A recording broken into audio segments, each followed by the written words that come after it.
Hi hello இன்னைக்கு ஒரு மதிய வேலை பார்க்கலாம் வாங்க. பீஃப் கறியும் பரோட்டாவும் தான் செய்ய போகிறோம். எப்படி இருக்குது பாருங்கள். கேரளா பீஃபு அவ்வளோ சூப்பராக இருக்கும்.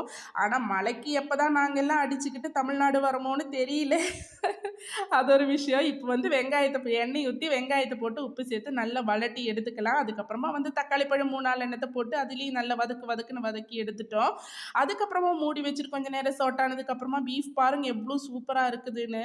ஆனால் சும்மா சொல்லக்கூடாதுங்க, கேரளா பீஃப் அவ்வளோ அட்டகாசமாக இருக்கும். மஞ்சள் பொடி, மிளகா பொடி, மல்லிப்பொடி, இஞ்சி பூண்டு பேஸ்ட்டு, அதுக்கப்புறமா பட்டை கிராம்பு ஏலக்காய் எல்லாம் பொடிச்ச மசாலா பொடி சேர்த்துட்டு பச்சை வாசனை போகிற வரைக்கும் சூப்பராக நல்லா கிண்டுன்னு கிண்டிக்கோங்க. அதுக்கப்புறமா நம்மளோட ஹீரோ வந்துட்டாங்க. அவரையும் வந்து போட்டுட்டு இப்போ வந்து நல்லா கலருன்னு கலரி நல்லா எடுத்துக்கோங்க. அதுக்கப்புறமா தண்ணி தேவையான அளவுக்கு தண்ணி ஊற்றி கொத்தமல்லி புதினா போட்டுட்டு மூடி வச்சாச்சு. இந்த சாக்லேட் வந்து என்ன சாப்பிடக்கூடாது குண்டாயிருவேன்னு சொல்லி ஒளிச்சு வச்சுதா. இப்போ வந்து பசங்களாம் ஸ்கூலுக்கு போனால நான் எடுத்து சாப்பிட்டாச்சு. அதுக்கப்புறமா வந்து புரோட்டா தான் சுட போகிறேன். மைதா மாவு உப்பு சேர்த்து 3-4 மணி நேரத்துக்கு முன்னாடியே வந்து நான் மாவை குழச்சி வச்சுட்டேங்க. இப்போ வந்து அதை வந்து பருத்தி நல்லா அடி அடிச்சு நல்லா கோவத்தியெல்லாம் காமிச்சா தாங்க புரோட்டா கரெக்டாக வரும். நீங்கள் உண்மையாகவே நான் சொல்கிறேன்.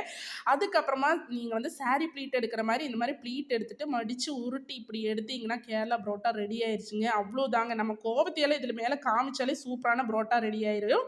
இந்த மாதிரி சிம்பிளாக நீங்களும் செஞ்சு பார்த்துட்டு எப்படி இருக்குன்னு சொல்லுங்கள். சிம்பிளாக ஒன்றும் கிடையாதுங்க, ரொம்ப கஷ்டமான விஷயம். எப்போவாச்சும் ஒரு வாட்டி பண்ணி பாருங்க.